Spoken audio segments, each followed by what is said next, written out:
Welcome back, YouTube. It's Awaken here, and it's great to be back. It's been a long while. 2020 has been the best year for all of us. So today we'll be doing quite a bit of a longer videos because I'll be discussing some orbital mechanics and some what I consider basic math, but it's not really basic math for most people. But we'll be going over it, and we'll be testing it in KSP as well. So it is usually better to burn at the periapsis than it is the apoapsis. It's more efficient.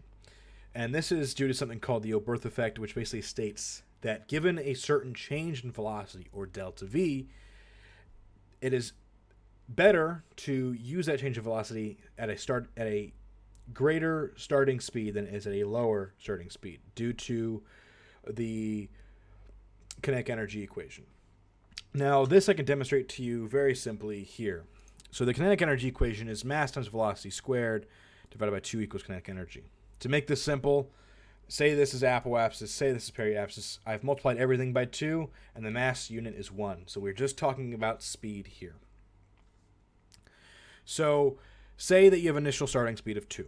2 units, doesn't matter if it's meters, feet, miles, inches, doesn't really matter. If you have 2 starting units of speed, you'll have 4 units of kinetic energy, or rather 2, but just to keep the math simple, we're keeping it at 4. We're not going to divide by 2 right now. So you have 4 units of kinetic energy. Now, say you add 1 unit, or you have a change in velocity of 1 unit per given amount of time.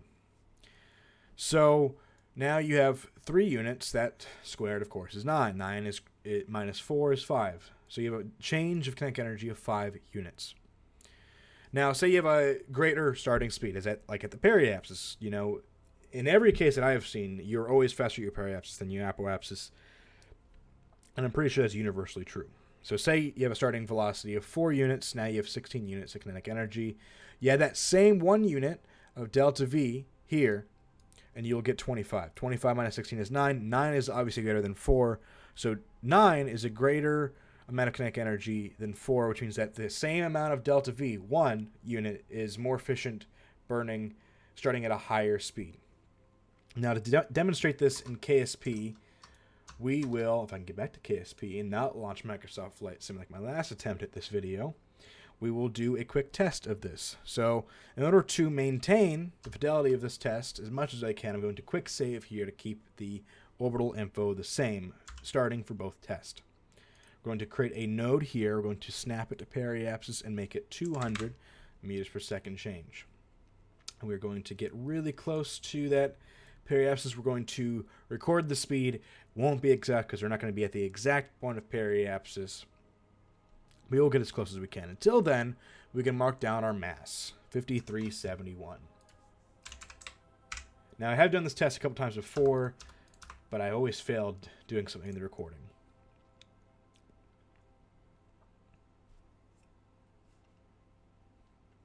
Now, the reason I'm using the mech-jeb here is because it is a lot more precise than any person can realistically be. So let's get a little bit closer to this node. Our speed is going to be 3129. 3129 meters per second. Perfect. Now let's execute this next node.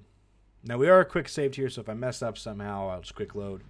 So it's also a backup here. Just need to make sure to not hit F5 when doing this. When doing the second test, because that'll mess up the quick save, and that's what happened last time, as well as the Microsoft Flight Sim. Great game, by the way. You should get Microsoft Flight Sim. I'm going to be upgrading my computer specifically for it once I have the opportunity to get a 30 series card. So 3328. Let's do 3329 here, because it was that at one point. The new mass is 5061. Now this is in tons, it's metric, so it's kilograms.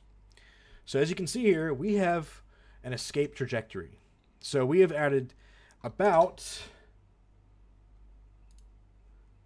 1 1.75 million kilojoules. And it's kilojoules here, you can see I divided by 1,000. And I have a backwards parentheses, my apologies. So now let's make sure I hit F9 this time. And let's do this same test burning at the apoapsis instead.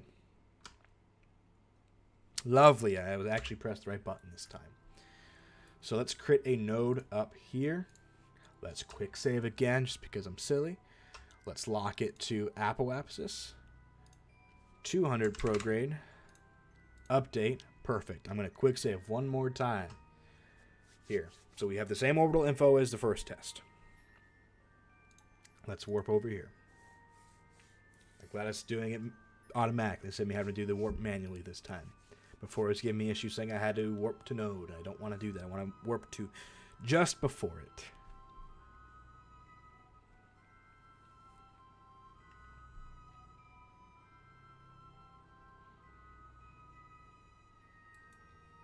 Now let's get a little bit closer.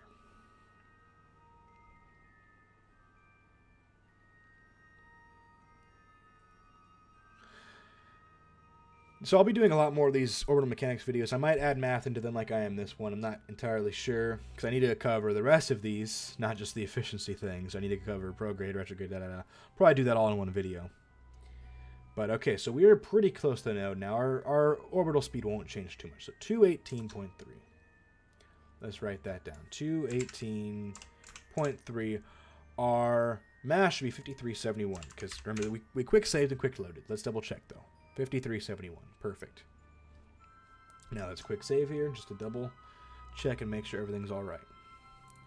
Now let's hit execute next node and then we will write down the numbers after the node has been executed. It is not going to time warp for us. All right, next jab. Let's get a little bit closer for you then. Let's write down our new speed, 217.8. Perfect.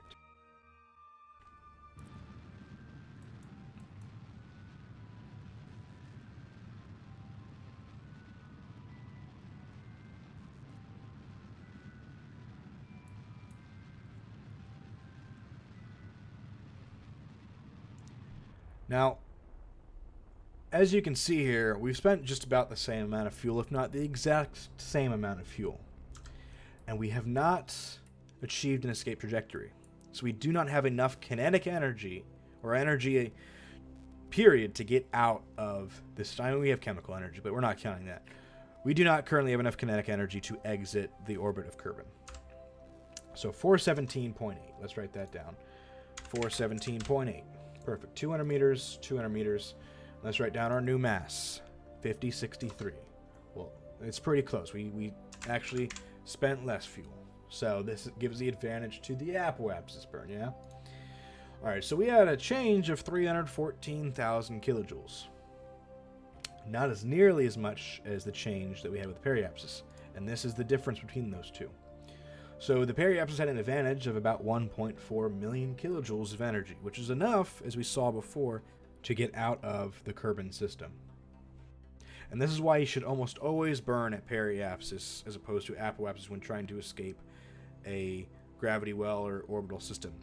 Sometimes it might even be beneficial for you to decrease your periapsis before you do your exit burn, because the amount of velocity you get closer to the planet can be significant enough to make it worth it. I might do further testing on that in a further video to show you guys that it is actually beneficial to burn, contrary to what is intuitive, in order to increase your efficiency. So thank you all for watching. Cannot wait to do another YouTube video. It's been so long, I miss it. And have a good one.